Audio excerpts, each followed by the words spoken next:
महाराष्ट्र के बीड जिले के मातोरी गांव से एक हैरान करने वाला मामला सामने आया है, जहां शादी से कुछ दिन पहले एक पीएसआई द्वारा रिश्ते तोड़ने के बाद विवाद गहरा गया है। लड़की पक्ष ने आरोप लगाया कि आरोपी पीएसआई पवन निम्बालकर ने शादी का भरोसा देकर परिवार से लाखों रुपए खर्च करवाए, सोना, कपड़े और अन्य सामान लिया तथा बाद में शादी से इनकार कर दिया। पीड़ित परिवार के अनुसार शादी की लगभग सभी तैयारियां पूरी हो चुकी थी और इसके लिए उन्होंने वर्षों की बचत खर्च कर दी थी। दहेज, शादी की खरीदारी और अन्य व्यवस्थाओं पर लाखों रुपए लगाए गए थे, लेकिन विवाह की तारीख नजदीक आने के बावजूद अचानक लड़के ने शादी करने से मना कर दिया, जिससे परिवार को आर्थिक और मानसिक दोनों तरह का नुकसान उठाना पड़ा। वहीं दूसरी ओर मामले ने नया मोड़ तब लिया जब आरोपी पीएसआई के भाई ने भी लड़की पक्ष के खिलाफ शिकायत दर्ज कराई। शिकायत में दावा किया गया है कि लड़की और उसके रिश्तेदारों ने गलत जानकारी देकर उनके परिवार को धोखे में रखा और उनके साथ भी ठगी की गई है। इस आधार पर चकलांबा पुलिस स्टेशन में दूसरी शिकायत भी दर्ज की गई है। फिलहाल पुलिस दोनों पक्षों की शिकायतों की जांच कर रही है। मामले की संवेदनशीलता को देखते हुए जांच वरिष्ठ अधिकारियों की निगरानी में की जा रही है। इस घटना ने पूरे जिले में चर्चा का विषय बनते हुए शादी के नाम पर होने वाली कथित धोखाधड़ी और भरोसे के टूटने के गंभीर सवाल खड़े कर दिए हैं। बोला। मी जरांगे रामप्रसाद, मुलीचा भाऊ। आमचा दिनांक 21 तारखेला लग्न ठरलेलं, टिळा झालेला 14 डिसेंबरला आणि टिळा झाल्याच्या नंतर आम्ही लग्नाचे कपडे घेण्यासाठी पुण्याला गेलेलो।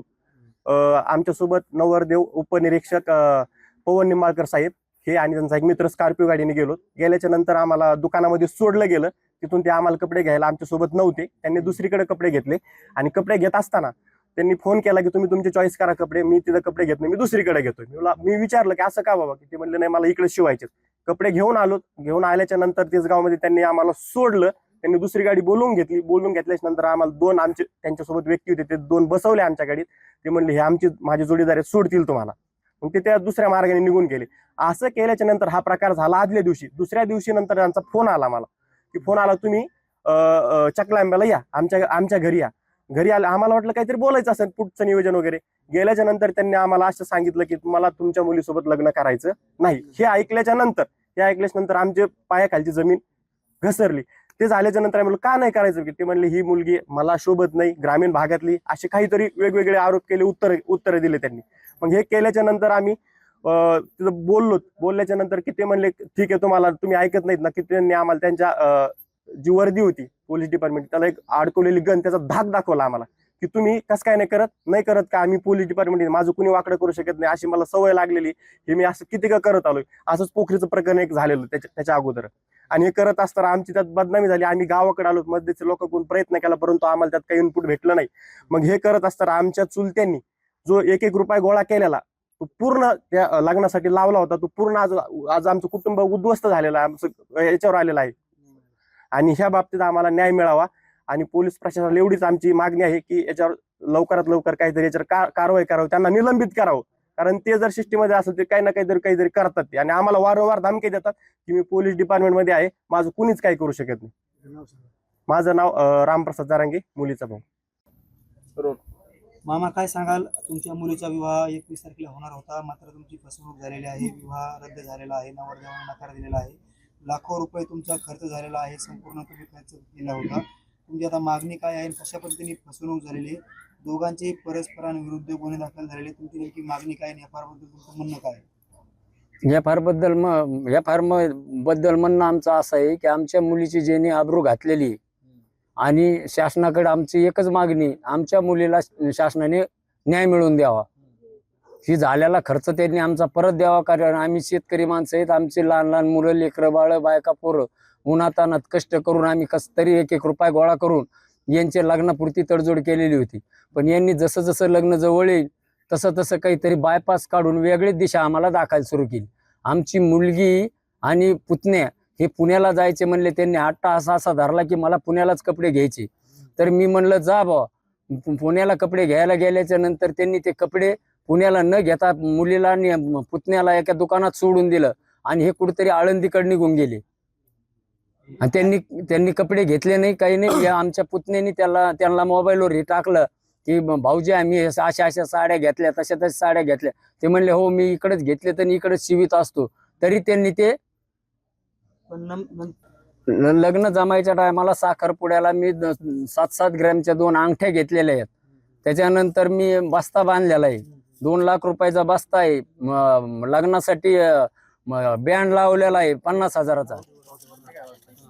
हा, बोला बोला. हे 7-7 ग्रॅमच्या 2 अंगठ्या केलेल्या आहेत. हे साड्याचा बस्ता बांधलेला आहे, साड्या नाट्याचा. त्यानंतर बँड लावलेला आहे 50,000चा.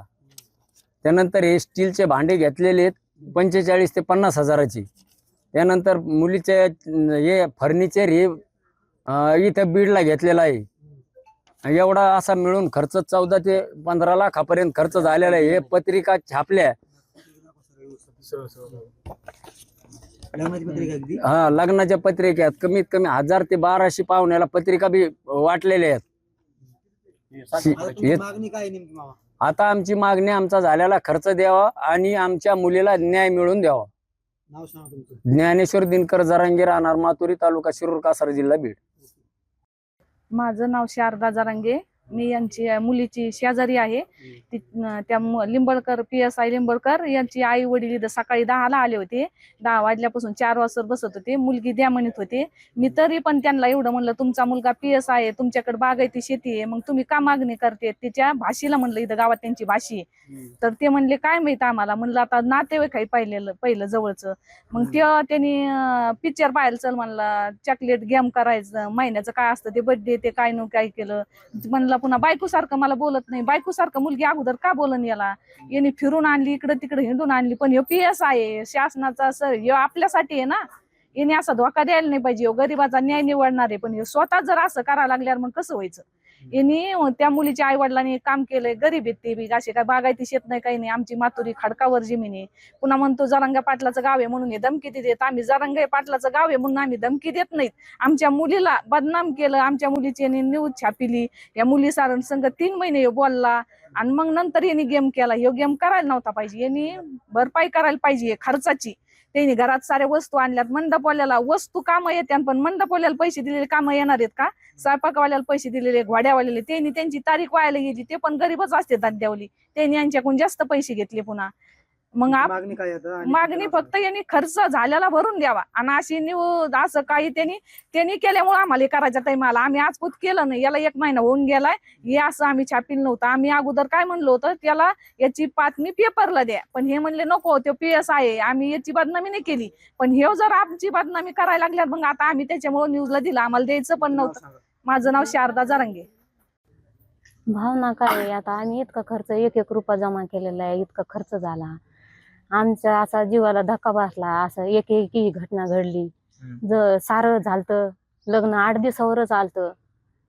आमचे सारे लेकरं बाळ सारे हे बिनालेवानी बसले. मग हे असं हे करायला नव्हतं पाहिजे. बरं, पुढं आता काय काय? हा. शासनाने याला सजा दिली पाहिजे, काहीतरी केलं पाहिजे. आमचा खर्च द्यावा ह्याने. पोलीस हा, पोलीस ह्याने असं करायला नव्हतं पाहिजे. पोलीस लोकच असे करायला लागले. आम्ही काय करायचं गरीब लोकांनी? आता तुमची मागणी काय आहे? मागणी काही नाही. त्यांनी आमची इच्छा म्हणजे एवढे पैसे देऊन टाका आमचे. आणि 1 रुपया जमा 1-1 रुपया जमा केलेला 25 लाख रुपये जमा केले. ते खर्च झाला आमचा, सगळा खर्च पूर्ण केला आम्ही. पण त्यांनी आमची मागणी द्यावा आणि त्याला न्याय मिळवून द्यावा.